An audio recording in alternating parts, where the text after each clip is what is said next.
మనం మన యొక్క మాటల ద్వారా మనం ఆరాధించి ఉన్నాం. దేవుని యొక్క బలలోనికి మనం వెళ్ళే ముందు మనం పరీక్షించుకొని మనం దేవుని యొక్క బలలో చేతులు వేద్దాం. దేవుని యొక్క వాక్య భాగంలో నుండి మత్తయి సువార్త 11వ అధ్యాయము 28-29 వచనాలు చదవండి. ప్రయాసపడి భారం మోసుకొంచున్న సమస్త జనులారా, నా యొద్దకు రండి, నేను మీకు విశ్రాంతి కలుగజేతును. నేను సాత్వికుడను, దీన మనసు గలవాడును కనుక మీ మీద నా కాడి ఎత్తుకొని నా యొద్ద నేర్చుకునుడి, అప్పుడు మీ ప్రాణములకు విశ్రాంతి దొరుకును. చాలు, ప్రార్థన చేసుకుందాం. మహోన్నతుడైన దేవా, సర్వాధికారి అయిన దేవా, నీకు వందనాలు తండ్రి. ఈ మధ్యాహ్న కాల సమయంలో నాయన మీ పాసందులో చేరి మిమ్మల్ని ఆరాధించుకోవడానికి, స్తుతించుకోవడానికి మీరు ఇచ్చిన సమయానికై మీకు వందనాలు చెల్లించుకుంటూ ఉన్నా తండ్రి. మీ యొక్క బలలో మేము పాలుబొమ్మలు పొందబోచుండగానైనా మీకు వాక్య భాగం ద్వారానైనా మమ్మల్ని మేము సరి చేసుకున్నైనా యోగ్యులుగా బలలో పాలుబొమ్మలు పొందడానికి తగిన సహాయం దయచేయండి తండ్రి. ఇక్కడ చేరిన ప్రతి బిడ్డను మీరు జ్ఞాపకం చేసుకుని తండ్రి, మీ యొక్క వాక్యం ద్వారా పరీక్షించుకున్నైనా యోగ్యులుగానైనా యొక్క బలలో చేతులు వేసే భాగ్యాన్ని మాకు దయచేయమని యేసుక్రీస్తు వారి నామంలో ప్రార్థించి అడిగి వేడుకుంటున్నాం తండ్రి, ఆమేన్. ఇక్కడ మనం చదువుకున్న వాక్య భాగంలో ఒక మాట మనకు కనబడతా ఉంది. ఏమనంటే, నేను సాత్వికుడను, దీన మనసు గలవాడును కనుక మీ మీద నా కాడి ఎత్తుకొని నా యొద్ద నేర్చుకునుడి, అప్పుడు మీ ప్రాణములకు విశ్రాంతి దొరుకును. ఈ లోకంలో మనం జీవిస్తూ ఉన్నాం కదా, మనకు విశ్రాంతి చాలా అవసరం. అందుకే అంటున్నాడు, ప్రయాసపడి భారం మోసుకొనుచున్న సమస్తమైన వారలారా నా యొద్దకు రండి, మీకు విశ్రాంతి దొరుకును అని చెప్పి అంటున్నాడు. కింద ఏమంటా ఉన్నాడు, అప్పుడు మీ ప్రాణములకు విశ్రాంతి దొరుకును. ఎప్పుడు? ఈ లోపల మనకు విశ్రాంతి కావాలి. విశ్రాంతి తీసుకుంటేనే మనం ఆరోగ్యంగా ఉంటాం. మనం ఆరోగ్యంగా ఉన్నామంటే దానికి కారణం ఏంటంటే, మనం విశ్రాంతి కరెక్ట్గా తీసుకోగలిగితే మనం ఆరోగ్యవంతులంగా ఉంటాం. మరి విశ్రాంతి తీసుకోవాలి కదా, మరి ఈ విశ్రాంతి అనేది ఎట్లా తీసుకోవాలి? వాక్యానుసారంగా మనం విశ్రాంతి తీసుకోవాలి కదా. ఈ విశ్రాంతి అనేది ఎట్లా? అందుకన్నాడు, నేను సాత్వికుడను, దీన మనసు గలవాడును కనుక మీ మీద నా కాడి ఎత్తుకొని నా యొద్ద నేర్చుకునుడి. అంటే దేవుని యొక్క వాక్యానుసారంగా, అంటే దేవుని యొక్క కాడి మన మీద వేసుకొని ఈ లోకంలో జీవిస్తే అప్పుడు మనం నేర్చుకోగలము అని చెప్తూ ఉన్నారు. కాడి మోయుట అనేది కష్టమైన విషయం, అది తేలికైన మాట కాదు. నా వైపు చూడాలి, కింద చూడద్దు. నేను మాట్లాడేటప్పుడు పురుషులు కిందకు చూస్తున్నారు, నా వైపు చూడాలి. మాట్లాడేటప్పుడు నా వైపు చూడాలి, రాసుకునేటప్పుడు మీరు కింద చూడండి. ఈ లోకంలో మనం జీవించేటప్పుడు నేర్చుకోవాలి. ఏదన్నా మనం ఒకటి నేర్చుకోవాలంటే ఏడ్చే వాళ్ళ దగ్గర మనం నేర్చుకుంటాం. ఏడ్చే వాళ్ళ దగ్గర అంటే ఎదుటి వాళ్ళని చూసి ఏడ్చేవాళ్ళు కాదు. అందుకంటాడు ఏమని, మీరు ప్రలాపించే వారింటికి వెళ్ళమని బైబిల్లో ఉంది. అంటే ఎవరైతే ఏడుస్తూ ఉంటారో వాళ్ళ దగ్గర ఒక లెసన్ మనం నేర్చుకోగలం. ఎట్లా నేర్చుకోగలం మనం లెసను? ఒకసారి ఒక సహోదరుడు నాతో జరిగింది పంచుకున్నాడు. అది ఒకసారి చెప్పాలనుకుంటా ఉన్నాను. తల్లి కొడుకు ఇద్దరే ఉంది. అయితే వాళ్ళకు 2 ఎకరాలు ఉన్నాయి. బయట వాళ్ళు పని వాళ్ళని పెడితే బాగోదని చెప్పి వాళ్ళే సొంతగా రాత్రి బాగా పొద్దుపోయిన దాకా, బాగా అలిసిపోయిన దాకా పనిచేశారు పొలంలో. ఆ రోజు నైట్ కండిరిసి ఇరవటం పని. బాగా ఈవినింగ్ నైట్ అయింది. నైట్ అయినా సరే వాళ్ళిద్దరే పని వాళ్ళని ఊరిని పెట్టుకోవాలి. ఇరిసారు, బాగా అలిసిపోయారు. ఇంటికి వచ్చారు. ఇంటికి వచ్చిన తర్వాత ఏమైందంటే, ఆ కొడుక్కి 2 గీసుకున్నట్టు కనపడతా ఉంది, ఏదో పొడుచుకున్నట్టు. సరే, వాళ్ళు ఏమనుకున్నారంటే, ఏముందిలే పొడుచుకొని ఆ కండి ఉంటాయి కదా, మొక్కజొన్న కంకులు పొడుచుకొని ఉంటేలే అనుకున్నారు. సరేనా, దాన్ని అట్లా వదిలేశారు. అది ఇన్ఫెక్షన్ అయింది. వారం రోజులు ఉన్నాడు. వెళ్ళే ముందు ఇతనికి చెప్పాడు, ఏమని, అన్న నేను వెళ్తున్నా అన్న, చూపించుకోవడానికి వెళ్తున్నాను, ఏందో వారం రోజుల నుండి కాలు బాగా వాసిపోయింది, ఇంతలా వాసిపోయింది, ఒకసారి నేను చూపించుకొని వస్తానని చెప్పి హాస్పిటల్కి వెళ్ళాడు. శవంగా వెనక్కి వచ్చాడు. అదేంటంటే, అక్కడ పొడుచుకుందన్నారు కదా, అది పాము కరిసిందంట. ఆ విషయం వాళ్ళకి తెలియలే. చూడండి, వాళ్ళు ఏమనుకున్నారంటే ఏదో కూలోళ్ళని పెడితే ₹1 మిగిలిద్ది అనుకున్నారు. ఒక్కగానొక్క కొడుకు. కూలి వాళ్ళ గురించి ఆలోచించారు, విశ్రాంతి లేకుండా పనిచేశారు, అలిసిపోయేటట్లు పనిచేశారు, పాము కాటుకు గురై చనిపోయారు. ఆ తల్లి ఒక్కటే మిగిలిపోయింది. చూడండి, ఈ లోకంలో మనం జీవించేటప్పుడు మన జీవిత యాత్రలో మనం ఏం చేస్తూ ఉంటామంటే, మనం దేవుణ్ణి తెలుసుకోకుండా ఈ లోకంలో మనం కష్టపడతా ఉంటాం. దేవుడు చేయవలసిన పనిని దేవుని మీద వేయకుండా మనం కష్టపడి ఈ లోకంలో జీవించాలని మనం ప్రయత్నం చేస్తూ ఉంటాం. ఎన్నో ప్రయత్నాలు చేయాలని చెప్పి మనం ప్రయాసపడుతూ ఉంటాం. అందుకంటున్నాడు ఇక్కడ, ప్రయాసపడి భారం మోసుకొనుచున్న సమస్తమైన వారలారా అని చెప్పి ఇక్కడ అంటా ఉన్నారు. సరే, మనకి ఈ లోకంలో మనం ఎంతో కష్టంలో ఉంటాం, ఎంతో బాధలో ఉంటాం. ఆయన కాడి ఎత్తుకొని మనం నేర్చుకోవాలి అని మనకి ఇక్కడ దేవుని యొక్క వాక్య భాగం సెలవిస్తూ ఉంది. చూడండి, కీర్తనకారుడు ఏమంటా ఉన్నారు చూద్దాం. కీర్తన గ్రంథం 23వ అధ్యాయము, కీర్తన గ్రంథం 23వ అధ్యాయము 3వ వచనం చదవండి. 23:3. నా ప్రాణమునకు ఆయన సేద తీర్చుచున్నాడు, నీతి మార్గములలో నన్ను నడిపించున్నాడు. చూడండి, సేద తీర్చేవాడు ఎవరు? దేవుడు. అంటే మనం ఎవరి దగ్గరికి రావాలి? ఎవరి వైపు చూడాలి? మనం ఎవరిని ఆనుకొని ఈ లోకంలో మనం జీవించాలి? దేవుని వైపు మనం చూసేవారుగా ఉండాలి. అందుకే ఇక్కడ కీర్తనకారుడు దావీదు కీర్తనలో మనకి ఇక్కడ కనబడతా ఉంది ఏమనంటే, నా ప్రాణమునకు ఆయన సేద తీర్చుచున్నాడు. సేద మనం తీరేది ఎక్కడంటే దేవుని మందిరములో అని మనం గుర్తుపెట్టుకోవాలి. ఈ లోకంలో మనం సహజంగా ఏం చేస్తామంటే, ఏ చిన్న కారణాన్ని కూడా మనం మందిరాన్ని మానేయాలని చూస్తాం, ట్రై చేస్తాం. ఒకవేళ ఏదైనా టీవీలో మంచి ప్రోగ్రాం ఉందనుకోండి, కొంతమంది కలవరిచ్చే వాళ్ళు ఉంటారు, ఈరోజు భలే ప్రోగ్రాం ఉంది, చూడాల్సిందే, ఆ టీవీ కోసం కూడా మానేసే వాళ్ళు ఉంటారు. లేదంటే వాళ్ళ పర్సనల్ ఏదన్నా చుట్టాలు వస్తే మానేసే వాళ్ళు ఉంటారు, పెళ్ళిళ్ళు వచ్చినా మానేసే వాళ్ళు ఉంటారు. ఏ శుభకార్యమైనా సరే మనం ప్రార్థన చూసుకొని మనం వెళ్ళేవారుగా ఉండాలి. ముందు మనం దేవుని సన్నిధికి మనం ప్రాధాన్యతనిచ్చేవారుగా ఉండాలి. అందుకే నా ప్రాణమునకు ఆయన సేద తీర్చుచున్నాడు. మనం దేవుని సన్నిధిలో మనం సేద తీరేవారుగా ఉంటే దేవుడు మన ప్రతి కష్టాన్ని తీర్చేవాడుగా ఉన్నాడు, ప్రతి శ్రమను ఆయన తీర్చేవాడుగా ఉన్నాడు. కాబట్టి మనం దేవుని సన్నిధిలో సేద తీరేవారుగా ఉండాలి, ఆయన సన్నిధిలో మనం గడిపేవారుగా ఉండాలి. ఆ విషయాన్ని మనం తెలియకుండా ఏం చేస్తూ ఉంటామంటే, ఈ లోకంలో అందరి దగ్గరికి వెళ్తాం, రావాల్సిన వాళ్ళ దగ్గరికి మనం రాము. దేవుని దగ్గరికి వస్తే మన బాధలు తీరిపోతాయి, దేవుని దగ్గరకు వస్తే మన కష్టాలు తీరిపోతాయి, దేవుని దగ్గరకు వస్తే మన ప్రతి అవసరం దేవుడు తీరుస్తాడు. ఆ విషయం మనకు తెలుసు. కానీ మనం ఏం చేస్తామంటే, దేవుని సన్నిధిని మనం పక్కన పెట్టి ఈ లోకంలో ఉన్న వాళ్ళందరి దగ్గరికి వెళ్తూ ఉంటాం, ఎవరేం సహాయం చేస్తారని.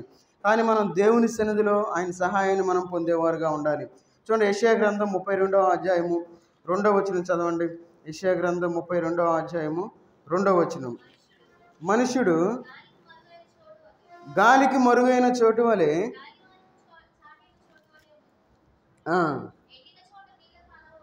ఎండిన చోట నేల కాలవను,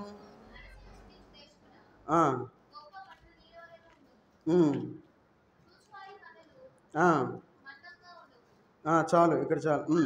మనుష్యుడు గాలికి మరుగైన చోటు వలెను, గాలివానకు చాటైన చోటు వలెను ఉండును. ఈ మనుషులు ఎట్లా ఉంటారు? మనుషులు అంటే మనమే.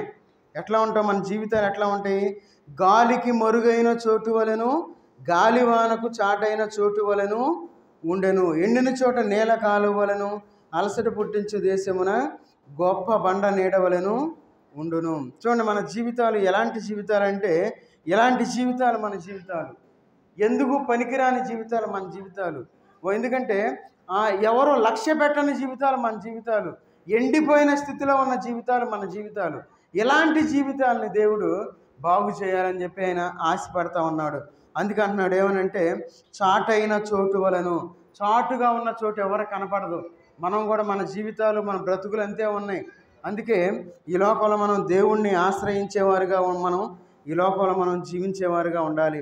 ఎందుకంటే మన దేవుడు ఆయన మనల్ని రక్షించేవాడుగా ఉన్నాడు.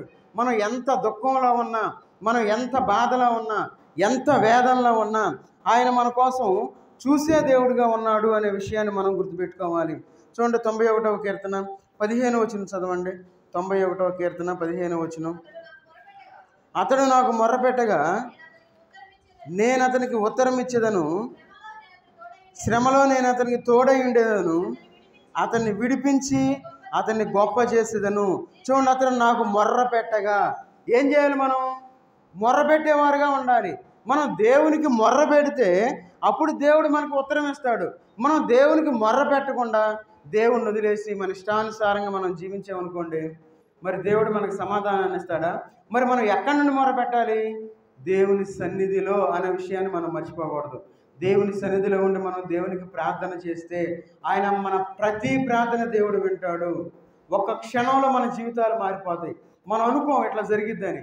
మన జీవితాలు మారాలి అంటే మనం దేవుని సన్నిధిలో మనం ప్రార్థించేవారుగా ఉండాలి. అందుకంటున్నాడు, శ్రమలో నేను అతనికి తోడై ఉండేదను. శ్రమలో ఎవరు తోడుగా ఉంటారు? మన చుట్టాలు ఉన్నారనుకోండి. ఒకవేళ మనం అప్పుల్లో ఉన్నాం, మన జీవితం అంటే బాగా అప్పులు చేసి ఉన్నాం అనుకుందాం, మన చుట్టాలు మన దగ్గరికి వస్తారా? పొర్రపాటును కూడా రారు. ఎందుకంటే వాళ్ళు మంచి స్థితిలో ఉన్నప్పటికీ వాళ్ళు చేయగలరు, కానీ మనకు చేయరు. ఎందుకు? మనం శ్రమలో ఉన్నాం కాబట్టి. అట్లా కాకుండా మనం మంచిగా ఉండి ఐశ్వర్యంలో ఉండి బాగా డబ్బుండి ఒక మంచి పలుకుబడిలో ఉన్నాం అనుకోండి, చుట్టాలందరూ మన చుట్టే ఉంటారు. ఎప్పుడైతే మనం కష్టంలో ఉంటామో, అరే పలానోళ్ళు పలానా బాధలో ఉన్నారా అన్న తెలిసిన వెంటనే చూసిన వాళ్ళు కూడా మన మొహం కూడా చూడరు, చూసి కూడా పక్కన తలదిప్పుకొని వెళ్ళిపోతారు. మన జీవితాల్లో మనం శ్రమలో ఉన్నప్పుడు మనకు తోడై ఉండే దేవుడు మన దేవుడు. ఆ విషయాన్ని మనం గుర్తుపెట్టుకోవాలి. ఎందుకంటున్నాడు, శ్రమలో నేను అతనికి తోడై ఉండేను. దేవుడు ఒక్కడే మనకు తోడుగా ఉండేది. ఆ శ్రమలో మనం ఎంత కష్టం, ఆ బాధలో మనం ఏడుస్తూ ఉంటాం, ఆ బాధలో దుఃఖపడుతూ ఉంటాం, ఆ బాధలో మనం వేదన పడేవారుగా ఉంటాం. ఆ వేదనలో ఎవరు వచ్చి మన భుజం మీద చేసి అబ్బాయి నీకు నేను ఉన్నాను రా అని చెప్పేవాళ్ళు ఎవ్వరూ ఉండరు. అయితే దేవుడు మనతో ఉండాలి అంటే మనం దేవుని సన్నిధిలో మొర్ర పెట్టేవారుగా ఉండాలి. దేవుని సన్నిధిలో ఆయన్ని అడిగేవారుగా ఉంటే దేవుడు మన ప్రతి బాధను ఆయన తీసివేస్తాడు. ఎందుకంటే ఆయన గొప్ప దేవుడు. ఆయన మనల్ని విడిచిపెట్టేవాడు కాదు, మనం విడిచిపెడతాం దేవుణ్ణి. కాబట్టి శ్రమలో నేను అతనికి తోడై ఉండేదను, అతన్ని విడిపించి అతన్ని గొప్ప చేసేదను. చూడండి, కొంతమందిని మనం చూసినప్పుడు అట్లా అనుకుంటాం, ఏమని? అరే పలానోళ్ళు రా పలానప్పుడు ఈ స్థితిలో ఉన్నారు, దేవుడు చూడు ఎంత ఆశీర్వదించాడు అనుకుంటాం. చూడండి, ఆ సీక్రెట్ ఏంటంటే దేవుడు అనే విషయాన్ని మనం మర్చిపోకూడదు. దేవునితో మన జీవితాలు ఉంటే ఆశీర్వదించబడతాం. ఆ మాట అంటున్నాడు, అతన్ని విడిపించి అతన్ని గొప్ప చేసేదను. గొప్పగా ఉండాలి మన జీవితాలు. మనం మన బిడ్డల గురించి అనుకుంటాం, ఏమని? నా బిడ్డలు బాగా గొప్పగా ఉండాలి, బాగా చదువుకోవాలి. మనం ఏం చేస్తామంటే మన శక్తి కొలది, మనం శక్తి లేకపోయినా వాళ్ళు ఏం చేస్తాం, ఒక ఉన్నతమైన చదువులు చదివించాలి అని చెప్పి మనం ప్రయాసపడేవారుగా ఉంటాం. మనం శారీరకంగా తల్లిదండ్రులుగా ఉండి మన ఆలోచన అట్లా ఉంటే మరి మన పరమ తండ్రి యొక్క ఆలోచన ఎట్లా ఉంటుంది? ఆయన మన గురించి ఇంకెంతగా ఆలోచిస్తాడు? ఆయన మన గురించి ఎంత ఆలోచిస్తూ ఉంటాడు? ఆయన మన గురించి ఎంత బాధపడుతూ ఉంటాడు? చూడండి, ఆయన అలాంటి దేవుణ్ణి మనం కలిగి ఉన్నాం. కాబట్టి ఒక మధ్యాహ్నకాల సమయంలో మనం దేవుని సన్నిధిలో మనం దేవునికి ప్రార్థన చేసేవారుగా ఉండాలి. అందుకే ఇక్కడ అంటా ఉన్నాడు, అతను నాకు మొర్ర పెట్టగా నేను అతనికి ఉత్తరం ఇచ్చేదను. మనం అలాంటి గొప్ప దేవుణ్ణి మనం కలిగి ఉన్నాం కాబట్టి మనం ఎప్పుడు దేవుణ్ణి మనం మొర్ర పెట్టకుండా ఉండకూడదు. ఎప్పుడు మనం ఆయన మీద ఆధారపడాలి.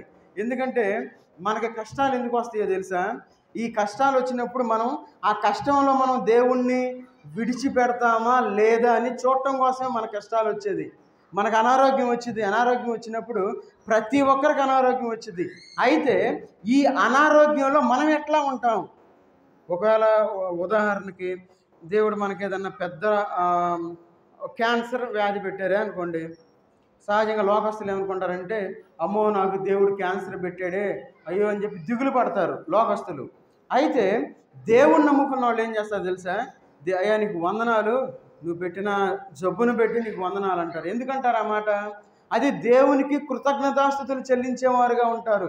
వారికి వచ్చిన రోగాన్ని బట్టి వాళ్ళు ఎప్పుడు బాధపడేవారుగా ఉండరు. ఏందని కొత్తగా చెబుతున్నావు, ఎందుకు బాధపడరు అంటారు. మీరు ఎందుకు బాధపడరు? ఒకవేళ బాధపడినా వాళ్ళకు ఒక నిరీక్షణ మనం కలిగి ఉంటాం. ఏమని? ఒకవేళ నేను చనిపోతే నేను నా పితరుల దగ్గరికి వెళ్తాను, నా రక్త సంబంధుల దగ్గరికి వెళ్తాను, నేను వాళ్ళని కలుసుకుంటాను అనే ఒక ఆలోచన మనం కలిగి ఉంటాం. అదే లోకస్తులకి ఏముంటుంది? ఏమి ఉండదు. కాబట్టి వాళ్ళు బాధపడేవారుగా ఉంటారు. కాబట్టి ఈ మధ్యాహ్నకాల సమయంలో మనం దేవుని మీద మనం ఆధారపడేవారుగా ఉండాలి. దేవుని దగ్గరకు మనం వచ్చేవారుగా ఉండాలి. అందుకే మన యొక్క జీవితంలో చూడండి, ఇక్కడ యేసుక్రీస్తు వారు ఆయన ఈ లోకంలో మనం ప్రార్థనకు రావాలంటే మనకు కష్టం, అలసిపోతాం. దేవుని సన్నిధికి రావాలంటే కష్టపడతాం. దేవుని సన్నిధికి వచ్చి కూర్చోవాలన్న కష్టం. అయ్యి ఏందయ్యా మీరు 10:30కి అంటారు, మీరు ముగించే వరకు 1:30 అవుతుంది, ఎంతసేపు నేను ఏం చేయాలంటారు. 1:30 అవుతుంది. మనం టైం బాగా చూసుకుంటాం కదా, చాలా జాగ్రత్తగా ఉండాలి. మన జీవితంలో దేవుని సన్నిధి అంటే మనం అలసటగా మనం ఫీల్ అవ్వకూడదు. ఎప్పుడు దేవుని సన్నిధిలో మనం ఎట్లా ఉండాలంటే మనం ఇంట్రెస్ట్గా ఉండాలి. చూడండి, యేసుక్రీస్తు వారు ఆయన అలసిపోయారు ఒక సందర్భంలో. యోహాను సువార్త చూద్దాం. యోహాను సువార్త 4వ అధ్యాయము, యోహాను సువార్త 4వ అధ్యాయము 6వ వచనం చదవండి. కనుక యేసు ప్రయాణం వలన అలసి ఉన్న రీతినే ఆ బావి యొద్ద కూర్చుండెను. అప్పటికి ఇంచుమించు 12 గంటలయ్యను. ఇక్కడ యేసుక్రీస్తు వారు అలసిపోయినట్లు మనం చూస్తూ ఉన్నాం. అలసిపోతే మనం ఏం చేస్తాం? రెస్ట్ తీసుకుంటాం. ఏం చేస్తాం? ఖచ్చితంగా రెస్ట్ తీసుకోవాలి. అయ్యా రెస్ట్ తీసుకోకపోతే నేను దేవుని వాక్యాన్ని ఎట్లా బోధించాలి అంటలా యేసుక్రీస్తు వారు అలసిపోయి బావి దగ్గర కూర్చున్నట్లు మనం ఇక్కడ చూస్తూ ఉన్నాం. అదే అక్కడ యాకోబు బావి ఉండెను, అక్కడ యేసు ప్రయాణం వలన అలసి ఉన్న రీతినే ఆ బావి యొద్ద కూర్చుండెను. యేసుక్రీస్తు వారు అలసిపోయి బావి దగ్గర కూర్చున్నారు. ఏం చేయాలి యేసుక్రీస్తు వారు? యేసుక్రీస్తు వారు అక్కడ ఉన్నారు కదా, ఎవరు నా వైపు చూడాలి. యేసుక్రీస్తు వారు అలసిపోయారు. యేసుక్రీస్తు వారు రెస్ట్ తీసుకోవాలి. యేసుక్రీస్తు వారు ఏం చేయాలి? చక్కగా మంచినీళ్ళు బావి దగ్గర ఎందుకు కూర్చుంటారు? కొంచెం మంచినీళ్ళు తాగి ప్రశాంతంగా ఉందాం అనే ఉద్దేశంతో కూర్చుంటారు. అయితే యేసుక్రీస్తు వారు అక్కడ కూర్చున్నప్పుడు ఏం జరిగింది? 39-40 వచనాలు చదవండి. 39-40 వచనాలు. నేను చేసి ఉన్నవన్నీ నాతో చెప్పినని సాక్ష్యం ఇచ్చిన స్త్రీ యొక్క మాటను బట్టి ఆ ఊరిలోని సమరయులలో అనేకులు ఆయన యందు విశ్వాసం ఉంచిరి. ఆ సమరయులు ఆయన యొద్దకు వచ్చి తన యొద్ద ఉండుమని ఆయనను వేడుకొనిరు గనుక ఆయన అక్కడ 2 దినములు ఉండెను. చూడండి, యేసుక్రీస్తు వారు వచ్చినప్పుడు అక్కడ స్త్రీతో ఏం చెప్పారు? మాట్లాడారు. నేను అలసిపోయానులే, ఇంకేం మాట్లాడతానులే, వచ్చింది ఆ పాపంలో ఆమె జీవించిదిలే, ఏముందలే అని వదిలిపెట్టలా. ఏం చేశారు? అలసిపోయిన ఆ స్త్రీలతో మాట్లాడినప్పుడు ఊరు మొత్తం కదిలిపోయింది. కదిలి యేసుక్రీస్తు వారి దగ్గరకు వచ్చింది. చూడండి, వాళ్ళందరూ వచ్చి యేసుక్రీస్తు వారిని అడుగుతూ ఉన్నారు, అయ్యా 2 రోజులు ఉండయ్యా అని. చూడండి, అలసిపోయేది యేసుక్రీస్తు వారు ఆ బావి వద్ద ఉండటం ఏంటి? ఆ స్త్రీ అక్కడికి రావటం ఏంటి? ఆ స్త్రీతో మాట్లాడటం ఏంటి? మాట్లాడిన తర్వాత ఆ స్త్రీ వెళ్ళి సువార్త ప్రకటించి నా గురించి మొత్తం చెప్పారు. ఒక ఆయన పలానా చోట ఉన్నారు, కావాలంటే మీరు కూడా రండి, నేను ఆయన చూపిస్తాను అని అందరిని తీసుకొచ్చి యేసుక్రీస్తు వారి యొక్క పాదాల చెంత కూర్చోబెట్టింది. మరి మన జీవితాల్లో మనం ఏం చేస్తున్నాం? అలసిపోతున్నాం. ప్రార్థన చేయడానికి అలసట ఎక్కువ. మరి ఎంతమంది ప్రార్థన చేశారో నాకైతే తెలియదు. ఎందుకంటే ఈ మధ్యకాలంలో ఉదయం టైంలో తలుపు తీస్తుంది అని చెప్పారు. మనకి ఇక్కడ మందిరం అంటే ప్రార్థన చేస్తున్నారని చెప్పారు. కొంతమంది బయట చెప్పులని అని చెప్పారు. నేను చాలా సంతోషించాను. ఎందుకంటే ప్రార్థన ద్వారా మనం అనేకమైన వాటిని మనం సాధించవచ్చు. ప్రార్థనే మన శక్తి. అంతే. చూడండి, మన జీవితంలో ఎవరైతే ప్రార్థన లేని వారుగా ఉంటారో వారి జీవితాల్లో దేవుని కార్యాలు చూడలేరు. కాబట్టి ఒక మధ్యాహ్న కాల సమయంలో ఎవరైతే బాప్తిస్మం తీసుకొని ఉన్నారో వారు ప్రతి ఒక్కరూ ప్రార్థించేవారుగా ఉండాలి. వారు బైబిల్ చదివేవారుగా ఉండాలి. ఫోన్ మాత్రం పట్టుకోవద్దు. దయచేసి ఫోన్ పట్టుకోవద్దు. ఫోన్ పట్టుకుంటే మన జీవితాలు నాశనం అవుతాయి. ఫోన్ కానీ, టీవీ కానీ, ట్యాబ్ కానీ, అయ్యా మేము వాక్యం పెట్టుకుంటుంది. వాక్యం పెట్టుకోవడం కంటే చదవటం చాలా ముఖ్యం. ఒకవేళ చదువు రాకపోతే మీరు డైరెక్ట్గా బైబిల్ వినండి. డైరెక్ట్గా వాక్యం వస్తూ ఉంటుంది, బైబిల్ వినండి. ఏది చదువు రాకపోతే, ఎందుకంటే వాక్యంలో కల్పనా కథలు ఎక్కువైపోయినాయి. తిమ్మోతి రాసిన పత్రికలో చెప్తారు, కల్పనా కథల వైపు వెళ్ళే రోజులు వచ్చేసినాయి అని చెప్పి. కథలు ఎక్కువైపోయినాయి. కాబట్టి మనం చాలా జాగ్రత్తగా ఉండాలి. ఈ లోపల మనం జీవించేటప్పుడు చూడండి, మన జీవితాల్లో యేసుక్రీస్తు వారు అలసిపోయినప్పుడు దేవుని పని చేయటాన్ని మర్చిపోవాలి. అదేవిధంగా మన జీవితంలో కూడా అలసిపోయి ఈ లోకంలో మనం కూర్చోకూడదు. ఈ ఉదయకాల సమయంలో దేవుడు మనతో మాట్లాడుతూ ఉన్నాడు. అలసిపోయి మనం దేవుని సన్నిధికి రాకుండా ఉంటున్నాం. అలసిపోయి మనం దేవుణ్ణి వదిలిపెడతా ఉంటున్నాం. అలసిపోయి మనం ప్రార్థన చేయడాన్ని మర్చిపోయాం. అలసిపోయి మనం వాక్యాన్ని చదవటం ఎప్పుడో మర్చిపోయాం. ఆదివారం వచ్చేటప్పుడు బైబిల్ దులుపుకొని ఇట్లా వస్తూ ఉన్నాం. కాబట్టి మన యొక్క జీవితంలో మనం చాలా జాగ్రత్తగా ఉండాలి. అందుకే చూడండి, గలతీ రాసిన పత్రిక 6వ అధ్యాయము, గలతీలకు రాసిన పత్రిక 6వ అధ్యాయము 9వ వచనం చదవండి. 6:9. మనము అలయక మేలు చేసింది మేమి, తగిన కాలమందు పంట కోతుము. మేలు చేయటం అంటే ఏంటి అసలు? ఈ లోపల మనం మేలు చేయటం అంటే దేవుని సువార్త ప్రకటించటము అని మనం చెప్పుకోవాలి.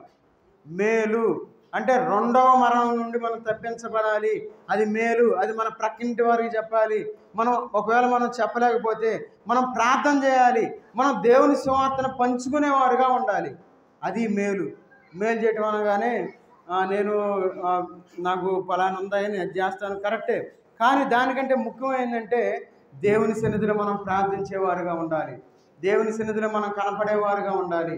మనం దేవుని సన్నిధిలో ఉంటే అది మనకు మేలు అనే విషయం మనకి ఇక్కడ తెలియజేస్తా ఉన్నారు. అందుకన్నాడు, తగిన కాలమందు దేవుడు మనకి ఏం చేస్తున్నాడు? దేవుడు మనకి పంట కోస్తాం. చూడండి, తగిన కాలము. అకాలంలో మనం పంట కోస్తే మన పంట చేతికి రాదు, పండదు. సహజంగా ఈ లోకంలో మనం ఏమనుకుంటామంటే ప్రార్థన చేసిన వెంటనే కావాలనుకుంటాం ఏదైనా. ఒకవేళ దేవుడు ఇవ్వకపోతే దేవుడు నా మాట వినటం లేదని చెప్పి మనం ప్రార్థన కూడా రాం. అంటే అది తగిన కాలము కాదు అని మనం గుర్తుపెట్టుకోవాలి. తగిన కాలం కోసం మనం వెయిట్ చేయాలి. దేవుడు టైం ఎప్పుడు మనకు పెట్టాడు అని మన విషయాన్ని మనం గుర్తుపెట్టుకొని ఈ లోకంలో మనం ఏం చేయాలి? ముందుకు సాగిపోయేవారుగా ఉండాలి. ఈ లోకంలో మనం దేవుని యొక్క వాక్యాన్ని మనం ధ్యానించేవారుగా ఉండాలి. వాక్యం మనం ఎంత తెలుసుకుంటామో, మనం ప్రార్థనలో ఎంత ఉంటామో అంతగా మనం ఫలిస్తాము అనే విషయాన్ని ఇక్కడ మనం చూస్తూ ఉన్నాం. కాబట్టి మన యొక్క జీవితంలో మనం ఏం చేయాలి? మనం పాత నిబంధన గ్రంథంలో దేవుడు సంసోన్ని ఎంతగానో ఆశీర్వదించాడు. సంసోన్ దేవుని సన్నిధిలో ఉండవలసిన సంసోన్ ఏం చేశాడు? ఎక్కడికి వెళ్ళాడు? దెలీలా దగ్గరికి వెళ్ళిపోయాడు. దెలీలా దగ్గరికి వెళ్ళి చక్కగా సేద తీరుతా ఉన్నాడు. ఆ సేద తీరేటప్పుడు చెప్పాడు ఏమని? తన యొక్క రహస్యాన్ని చెప్పేశాడు. తన యొక్క రహస్యాన్ని చెప్పి తనకున్న ఆశీర్వాదాన్ని కోల్పోయినట్లు మనం చూస్తూ ఉన్నాం. చూడండి, ఒకసారి చూద్దాం. న్యాయాధిపతుల గ్రంథం 16వ అధ్యాయము. న్యాయాధిపతుల గ్రంథం 16వ అధ్యాయము 19వ వచనం చదవండి. 16:19. ఆమె తన తొడ మీద నిద్రపుచ్చి ఒక మనిషిని పిలిపించి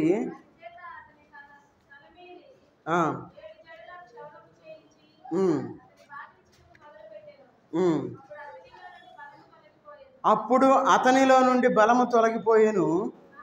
ఆమె, సంసోను, ఫిలిష్తీయులు నీ మీద పడుచున్నారనగా అతడు నిద్ర మేలుకొని ఎప్పటి ఎట్లు నేను బయలుదేరి వెడజిల్లు కొందుననుకునేను. అయితే యెహోవా తనను ఎడబాపెనని అతనికి తెలియలేదు. చూడండి, సంసోను ఎక్కడ ఉండాలి? దేవుని సన్నిధిలో ఉండాలి. సంసోను దేవుని ఒడిలో ఉండవలసిన సంసోను ఎక్కడున్నాడు? దెలీలా ఒడిలోకి వెళ్ళి పడుకున్నాడు. చక్కగా మెత్తగా పడుకొని నిద్రపోతా ఉన్నాడు. మన జీవితంలో దేవుని సన్నిధిలో ఉండవలసిన మనం ఇంటిలో మనం మంచం మీద పడుకొని మెత్తగా చల్లగా మనం ఉన్నామే అనుకోండి, మన జీవితాలు ఎట్లా అవుతాయి అంటే ఎట్లానే సంసోను మాదిరిగానే మన జీవితాలు అవుతాయి. అందుకని చూడండి, ఆమె తన తొడ మీద అతన్ని నిద్రపుచ్చి. లోకం ఏం చేస్తుందంటే, అపవాదం ఏం చేస్తుందంటే తొడ మీద మనం నిద్రపుచ్చేదిగా ఉంటుంది. ఆ విషయం మనకు కూడా తెలియదు. చక్కగా నిద్రపోతాం. అయ్యా రాత్రి అంతా నిద్ర పట్టలేదయ్యా, ఏడొచ్చేది ఆదివారం ప్రార్థనకి వచ్చినా నాకు నిద్ర వచ్చింది అయ్యా, రాత్రి 2 అయింది పడుకునే వారికి. ఎవరు ఉండమన్నారు 2 దాకా? నిద్ర రాకపోతే వాక్యం చదివితే చదవటం స్టార్ట్ చేసిన 10 నిమిషాలకే నిద్ర వచ్చింది. కావాలని చూసుకోండి, ట్రై చేయండి. నిద్ర రాని వాళ్ళు, అయ్యా నాకు నిద్ర రావట్లేదని టీవీ చూస్తా కూర్చున్నానయ్యా, ఏది 2 దాకా. చూడండి, మన జీవితం ఆ దెలీలా ఆ ఒడిలో ఏ విధంగా అయితే సంసోను ఉన్నాడో అదే విధంగా. అయ్యో ఫోన్ అయ్యా, రాత్రి నిద్ర పట్ల 12 దాకా చూసే ఫోను, వాక్యమే చూస్తున్నా, ఇంకోటి కాదు. చూడండి, మన జీవితాలు అట్లా ఉన్నాయి. అందుకే చూడండి అక్కడ ఆమె తన తొడ మీద అతన్ని నిద్రపుచ్చి ఒక మనిషిని పిలిపించి వాని చేత అతని ఆ తల మీద 7 జడలను క్షౌరము చేయించి అతన్ని బాధించుటకు మొదలు పెట్టెను. చూడండి, మన లోకంలో ఉంటే మనకు క్షౌరం చేయబడింది, మనకున్న రక్షణ వస్త్రం పోద్ది, నీతి వస్త్రం పోద్ది, మనకి దేవుని యొక్క కృప మన నుండి పోద్ది, దేవుని యొక్క దయ పోద్ది, దేవుని యొక్క కాపుదల పోద్ది, ఆయన యొక్క కంచె పోద్ది, అన్నీ పోతాయి ఎప్పుడు లోకంలో ఉంటే. ఎప్పుడైతే మనం దేవుని దగ్గరకు వస్తామో, అందుకే 20వ వచనం చివరిలో ఉంటుంది, అయితే యెహోవా తనను ఎడబాపెనని అతనికి తెలియలేదు. మనకు కూడా తెలియట్లా, దేవుడు మనం వదిలిపెట్టాడు. ఆయన మన స్థితి ఎట్లా ఉంది అంటే దానికి కారణం ఏంటంటే సంఘ ప్రార్థన అంటే మనకు భయం లేదు, భక్తి లేదు. సంఘ ప్రార్థనకు మనం రాలేకపోతున్నాం, ఎందుకంటే అది కష్టంగా ఉంది. దేవుని సన్నిధికి రావాలంటే ఎంత కష్టమో, 4 గంటల సినిమా చూడాలంటే ఎంత తేలికో, లేదంటే 1 డే క్రికెట్ మ్యాచ్ చూడాలంటే సింపులే, చూడవచ్చు ఉదయం నుండి సాయంత్రం దాకా. టెస్ట్ మ్యాచ్ చూడవచ్చాలంటే 5 రోజులు కంటిన్యూగా. చూడండి, మన జీవితాలు ఎట్లయిపోయినాయి అంటే దేవుణ్ణి వదిలిపెట్టేసాం మనం, దేవుడు మనల్ని వదిలిపెట్టేసాడు. మనం పరిశీలన చేసుకుందాం, దేవుడు మనల్ని వదిలిపెట్టాడేమో. ఒకవేళ సంసోన్ని వదిలిపెట్టినట్టు యెహోవా తన్ను ఎడబాపెనని అతనికి తెలియలేదు. ఎడబాస్తాడు దేవుడు మనల్ని. మన జీవితాల్లో దేవుడు మనల్ని ఎడబాపే విధంగా మనం ఈ లోకంలో మనం జీవించకూడదు అని మనం గుర్తుపెట్టుకోవాలి. అందుకే ఈ లోకంలో మనం ఏం చేయాలంటే చివరిగా ఒక 2 వచనాలు చదివించి నేను ముగిస్తాను. యెషయా గ్రంథం ఈ లోకంలో మనం ఏం చేయాలి అంటే ఇక్కడ మనకు రాయబడింది. యెషయా గ్రంథం 5వ అధ్యాయము, యెషయా గ్రంథం 5వ అధ్యాయము 26, 27 వచనాలు చదవండి. పిలుచుటకు ధ్వజమునెత్తెను, భూమి అంతము నుండి నిన్ను రప్పించుటకు ఏలగొట్టును. అదిగో వారు త్వరపడి వేగముగా వచ్చుచున్నారు, వారిలో అలసిన వాడైనను త్రొట్టిల్లు వాడైనను లేడు, వాడు ఎవడును నిద్రపోడు, కునుకడు, వారి నడికట్టు విడిపోదు, వారి పాదరక్షల వారు తెగిపోదు. చూడండి, ఎవరైతే దేవుని దగ్గరకి వస్తారో వారి జీవితాలు ఎంత రమ్యంగా ఉంటాయో చూడండి. ఇక్కడ ఏమంటారు, వారిలో అలసిన వాడైనను త్రొట్టిల్లిన వాడైనను లేడు. మనం దేవుని దగ్గరకు వస్తే అలసిపోం, త్రొట్టిల్లుట అంటే మనం ఇట్లా జరిగిద్ది అనుకుంటాం, అది జరిగింది అనుకుంటాం. అట్లాంటి విషయాలు మన జీవితాల్లో జరగవు. తర్వాత వారిలో ఎవడను నిద్రపోడు, దేవుని సన్నిధిలో నిద్రపోకూడదు. మనం ఏం చేస్తున్నాం, చక్కగా నిద్రపోతాం. చూడలేదు ఎవరు అంత గమనించలే, నిద్రపోకూడదు. ఎందుకంటే దేవుని సన్నిధిలోనే మనకు బాగా నిద్ర వచ్చేది. ఇంటికి వెళ్తే అసలు నిద్ర పట్టదు, నిద్ర బెళ్ళలేసుకున్నా నిద్ర పట్టదు. కొంతమందికి దేవుని సన్నిధిలో కంటి నిండా నిద్ర పట్టిద్ది. ఏమనుకోవద్దు, అందుకే అంటున్నారు దేవుని యొక్క మాట మనం వినేవారుగా ఉండాలి. అందుకే దేవుడు ఏం చేస్తున్నాడు, దూరముగా ఉన్న ఆయన జనులను పిలుచుటకు ధ్వజము నెత్తెను. ధ్వజము అంటే ఏంటి చెప్పండి? ధ్వజము నెత్తెను ఓకే అంటే ఏంటి చెప్పండి? ధ్వజము నెత్తెను అంటే 40 సంవత్సరాల అనుభవం మనకుంది. మనది చాలా పురాతనమైన సంఘం, అవునా కాదా? ఈ మధ్య పెట్టింది కాదు. మరి చెప్పాలి, ధ్వజము నెత్తెను. అనేక సార్లు మనకి గుంటూరు నుండి కూడా వచ్చారు, చాలా విన్నాం మనం. త్వరగా చెప్పాలి, ధ్వజము అనేది దేనికి సాదృశ్యంగా ఉంది? దేవుని టైం అయిపోద్ది, అందుకే ఏం చేస్తా, నేనే కంటిన్యూ చేస్తాను. దేవుని వాక్యము అని మనం గుర్తుపెట్టుకోవాలి. దేవుని వాక్యము చూడండి, అదే అంటున్నాడు, ఏమని? దూరముగా ఉన్న ఆయన జనులను పిలుచుటకు ధ్వజము నెత్తెను. దేవుడు తన యొక్క వాక్యాన్ని ఎత్తాడు. వాక్యం ద్వారా మనం పిలుస్తూ ఉన్నాడు. ఆయన వాక్యం ద్వారా మనం పిలుస్తూ ఉన్నప్పుడు దేవుని సన్నిధిలో మనం ఎట్లా ఉండాలి? హుషారుగా ఉండాలి. అది చిన్నపిల్లలతో ఉండి వాళ్ళు వచ్చిన దగ్గర నుండి అలిసిపోవాలి. వాళ్ళు తిరుగుతూనే ఉండారు, మాట్లాడుతూనే ఉండారు, వాళ్ళ పనిలో వాళ్ళు ఉండారు. ఏమన్నా అలిసిపోయినట్లు చూసారా? కానీ కూర్చున్న మనం ఎంత అలిసిపోయాం చూడండి. అమ్మో ఏందో ఈ వేడేందో, అసలు ఇదేందో, అసలు నాకు షుగర్ ఉంది, నాకు బీపీ ఉంది, నేను బలహీనతో ఉన్నాను, నేను అనారోగ్యంతో ఉన్నాను అని చెప్పి మనం ఉసూరమంటే ఎట్టు కూర్చున్నాం. అంత నీరసంగా ఉన్నాం అన్నం. చూడండి వాళ్ళు ఏదో దేవుని సన్నిధిలో ఎంత సంతోషంగా ఉన్నారు, ఏదో చెప్పుకుంటున్నారు, అటు ఇటు తిరుగుతూ ఉన్నారు. ఆ విధంగా మనం ఉండాలి. అందుకే యేసుక్రీస్తు వారు అన్నారు, చిన్నపిల్లల్ని ఆటంకపరచకుడి అన్నారు. ఎందుకంటే మనం కూడా వాళ్ళు ఏ విధంగా అయితే సంతోషంగా ఉన్నారో అదే విధంగా మనం దేవుని సన్నిధిలో సంతోషంగా ఉండాలి. మనం ఉసూరుమంటా ఉంటాం. వరదలు వచ్చినాయి అయ్యా, ఇవన్నీ కొట్టుకుపోయినాయి, నువ్వు ఏం సహాయం చేస్తావని ఎదురు చూసినట్టుంది మన చూపు. జాగ్రత్త, ఇట్లా పెట్టుకోవద్దు, ఇట్లా పెట్టుకుని నిద్ర వచ్చేసింది. పెట్టుకోవద్దు, ఎవరు పెట్టుకోవద్దు, ఆటోమేటిక్గా తొందరగా వచ్చింది నిద్ర. కాబట్టి మన యొక్క జీవితంలో మన యొక్క జీవితం ఎట్లా ఉంది అని మనం పరిశీలన చేసుకోవాలి. ఎందుకంటే మనం దేవుని దగ్గర ధ్వజము అంటే దేవుడు ఏల వేసి పిలుస్తూ ఉన్నాడు, ఆయన యొక్క వాక్యం ద్వారా మనల్ని పిలుస్తూ ఉన్నాడు. కాబట్టి ఈ మధ్యాహ్న కాల సమయంలో మనం దేవుని సన్నిధిలో ఆయన యొక్క శక్తిని మనం పొందేవారుగా ఉండాలి, దేవుని సన్నిధిలో బలాన్ని పొందేవారుగా ఉండాలి, ఆయన సన్నిధిలో మనం ఆశీర్వాదాన్ని మనం పొందేవారుగా ఉండాలి, మన విశ్వాసంతో మనం ఎదురు చూసేవారుగా ఉండాలి. కాబట్టి మనం ఆ విధంగా ఎదురు చూస్తున్నామా లేదా, ఆయన సన్నిధిలో ఆయన బలాన్ని మనం పొందుతున్నామా లేదా అనే విషయాలు మనం పరిశీలించుకొని మనం దేవుని యొక్క బల్ల మనం పాలుగుంపులు పొందాం. అందరూ తల వంచినట్లయితే ప్రార్థన చేసుకుని మనం ముందుకు సాగిపోదాం. మహోన్నతుడైన దేవా, సర్వాధికారి అయిన దేవా, నీకు వందనాలు తండ్రి. ఈ మధ్యాహ్న కాల సమయంలో మీ పాసందులో చేరి మీ యొక్క వాక్యానుసారంగా మమ్మల్ని మేము పరిశీలించుకొని మీ యొక్క బలంలో మేము పాలుగుంపులు పొందడానికి మీరు ఇచ్చిన భాగ్యానికై మీకు వందనాలు చెల్లించుకుంటూ ఉన్న తండ్రి. ఎవరైతే బాప్తిస్మం తీసుకుని ఉన్నారో తండ్రి, ప్రతి ఒక్కరూ తమ పరిశీలించుకున్న అయినా యోగ్యులుగా బలలో పాలుగుంపులు పొందడానికి తగిన సహాయం దేశమని అడుగుతూ ఉన్న తండ్రి. మేమందరినైనా మీకు వాక్యానుసారంగానైనా ఈ లోకంలో జీవించే భాగ్యాన్ని మాకు దయచేయమని అడుగుతూ ఉన్న తండ్రి. మీ వైపు చూసేవారుగా ఉండడానికి తగిన సహాయం దయచేయమని అడుగుతున్న తండ్రి. అవును తండ్రి, మీ సన్నిధికి రావడానికి మేము అలసిపోకుండా తండ్రి, మేము ఎప్పుడూనైనా ఉత్సాహంగా మీ సన్నిధిలో గడిపేవారుగా ఉండడానికి తగిన సహాయం దయచేయమని అడుగుతున్న తండ్రి.